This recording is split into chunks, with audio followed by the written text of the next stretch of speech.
It's another edition of Positivity with Peggy starting right now. Thanks for joining me and happy 2013 to everyone.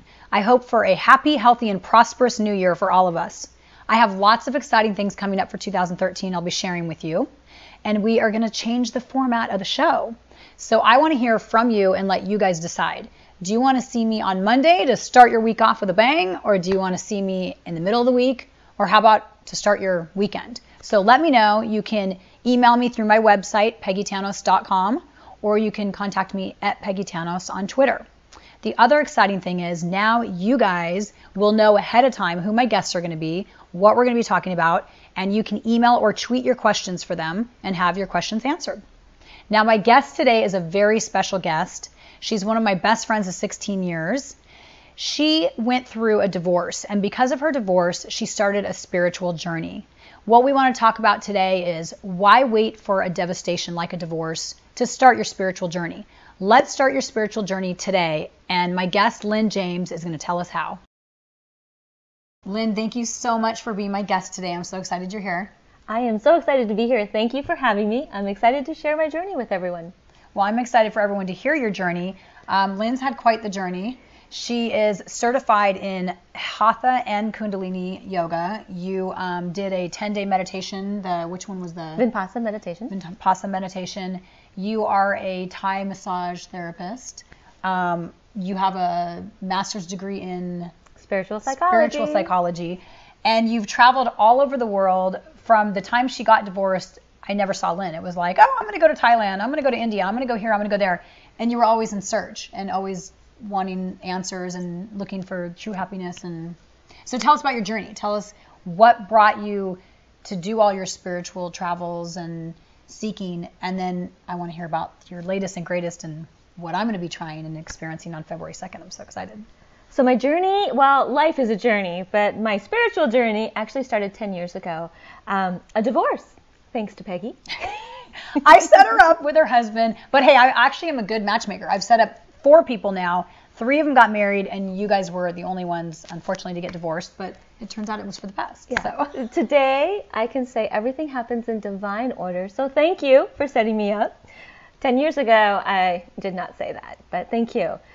From that, it really became a journey. I wanted answers about love, about life, why are we here? And I went everywhere to find those answers. I've studied many, many modalities. Some of my friends, we won't name any of them, have called me a training junkie. I prefer to call myself a training devotee. Well, I know you were doing Landmark for a while. Yeah, I've done Landmark Forum, Impact Trainings, master's degree in spiritual psychology. I have a certification in coaching. Guru Lynn. That's what I call her now, Guru Lynn. Yeah, it's been an amazing journey, but if I could just tell anyone, don't wait for that journey. Gosh, you may be able to avoid having the crisis in life if you just start your spiritual journey ahead of time and be able to work with what you got. And she is, this warms my heart because I think it's so great you do this. She volunteers at men's prison and teaches the men yoga. Yeah, so I've been doing that now for 7 years. Terminal Island Prison. I'm a volunteer at Terminal Island Prison. Crazy. Yeah. So what brought us here today is your newest modality that you've been studying and that you're now trained, and you're going to be doing a workshop in Orange County. So any of my Orange County fans, or even if you're in San Diego or LA and you want to come to Orange County, February 2nd, we're going to post up all the information. So tell me, it's a breathing workshop and holotropic breathing. So tell me about it and how you discovered it and why you think it's so great for me, and I really need it, I guess. Well, I do not first believe anyone needs anything. I believe we're all perfect and whole. Why I love holotropic and why I recommend it to you is holotropic breathwork operates on that within all of us, we have our own inner healer. So I've been to many therapists and all of that fun stuff, and we have blocks and we have shields that we don't even know about. And when you do holotropic breath, you actually use the breath to take you to altered states of consciousness. And in those altered states of consciousness, you will go in and have healing. So you're almost putting yourself in a trance because you're getting so into your breath, like even with yoga and meditation. Yes. Yes. And so when you're in the session, you're blindfolded, you're laying on the mat, you'll breathe a little heavier. You didn't tell me you're blindfolded. That's a little bit weird. Well, kinky. Well, what we're doing is we need to get rid of the outside world. We've been programmed from a very young child that the outside gives us the answers, can do whatever. And so we're going to get rid of the outside world. We're going to take you from left brain to right brain. And so in that process, you'll be blindfolded and it becomes you. Instead of looking outside for me to help you, you're going to go inside and work with your inner healer. And you're there, so because I'm doing this on February 2nd, so anyone that wants to do it with me and go through the journey, I will be there February 2nd. I'm a little bit nervous, to be honest. I've told you about, I've had like little issues with like breathing. When I've gone under anesthesia, I had a weird experience, and so I'm like a little bit freaked out. But so you play really loud music, and then you're like up on stage, like walking us through the process, right? Right. So the day begins, the actual breathing experience begins where we're going to take you through a relaxation. So we're going to relax you so you can get rid of all of that anxiety. And then we'll instruct you to start breathing a little deeper and faster, than normal. And as you do that, there's a full shift in your psychological, in everything. And all of a sudden, that deep breathing accesses your inner healer. My job is really, I don't interfere unless you're in danger. If you're going to hurt yourself, you might, roll on a mat. My job is to come there and keep you safe. Because if you're unconscious, inner healer knows that you're safe, then you can go to deep levels of healing. So a lot of times in today's world, we are told to not experience anger, upset, whatever. We're just told not to experience that. And then the shields start, and we start building all these blocks, and we have like this character mass that runs our whole life, and we don't even know, by the time we're at the 10th level, we don't even know what the beginning was. And it's all been stored in the subconscious, but it's affecting our daily lives. It's choices that you're making, you don't even realize they're choices from way, way, way back then. And you can have 4 different types of experience. So the 4 different types is a biographical. That means in this lifetime, you may have a healing. Commission or omission. Commission means something happened to you. Maybe you were raped. Maybe you were the raper. That is a trauma that needs healing. Omission means you needed something and you didn't get it. You needed love. You were neglected. You needed a hug. You needed touch, which unfortunately is one of the highest today traumas that there is, because we need touch. We need love. I mean, there's all different research that shows that. So that's one different type of healing within, this lifetime. The second type of healing would be what they call a perinatal, and that is from the birth. Before, when you're in your mom's tummy and you're having this great experience and you're all taken care of, and all of a sudden you have contraction. A lot of people, that contraction and that stuckness becomes a trauma. And that was your first experience, correct? I've had many different experiences. That one of my experiences, because we have all different levels of healing. One of my levels of healing is, and I'm sure many of you have this, any nice guy. I just... Only date the bad boys. I went through that for a while. I think we've all gone through that for a while. Yeah, so it's like, if you're nice to me, it ain't gonna work out. Mean to me, I'm all there.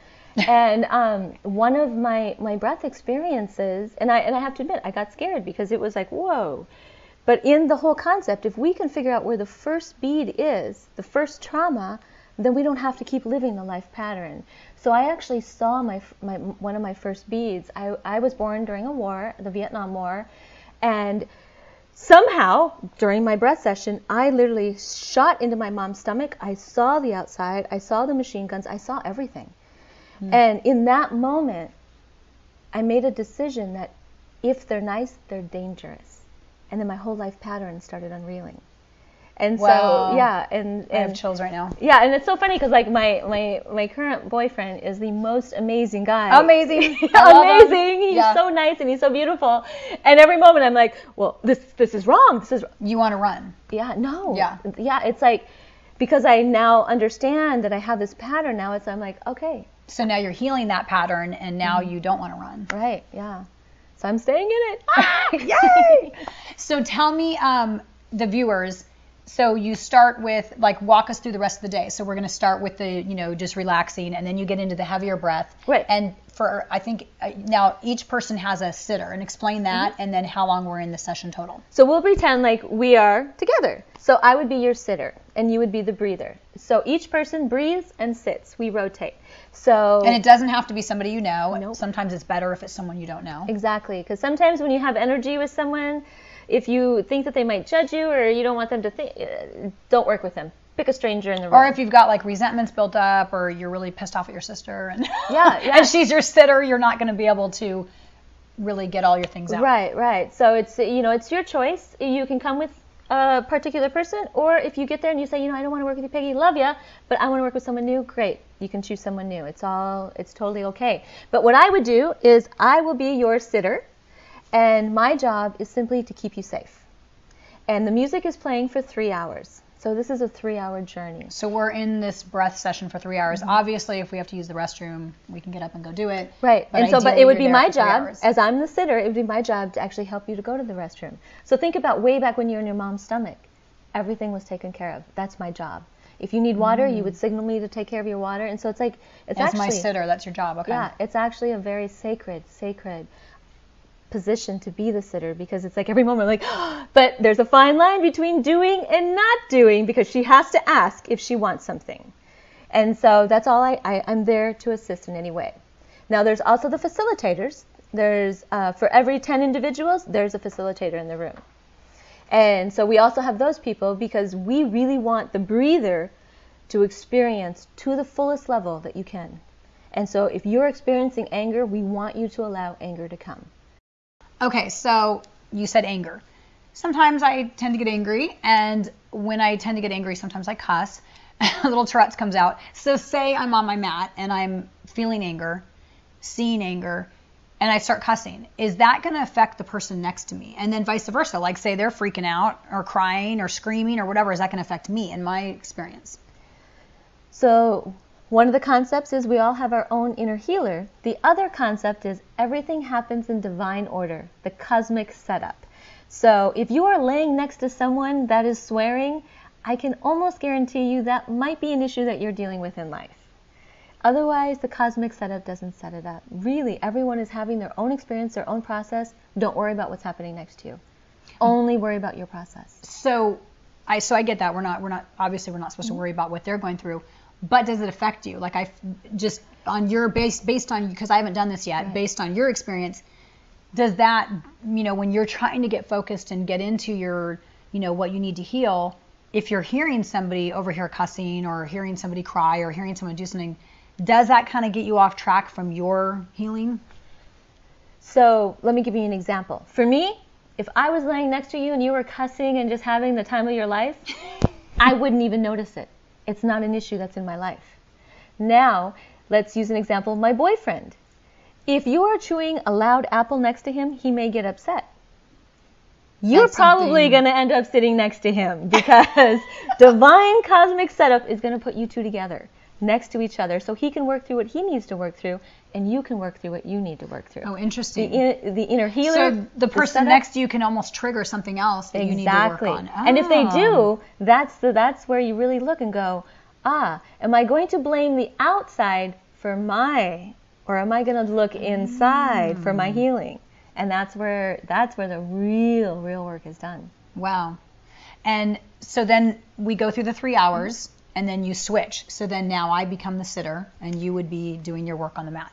Well, right after you're done breathing, we will come in as facilitators and just make sure, we got to make sure that you're back because you're on a journey. It's an amazing journey. We got to make sure you're back, make sure that you're okay emotionally, make sure that you're okay physically. Another part of holotropic breath is energy release, body work. It's not like a massage. We're not going to come in and massage you. Darn. However, as you're doing this work, there's a lot of energy that can get stirred up, and so you might find pain in your shoulder. And you might say, my shoulder hurts, And so we will come and assist you in releasing that energy.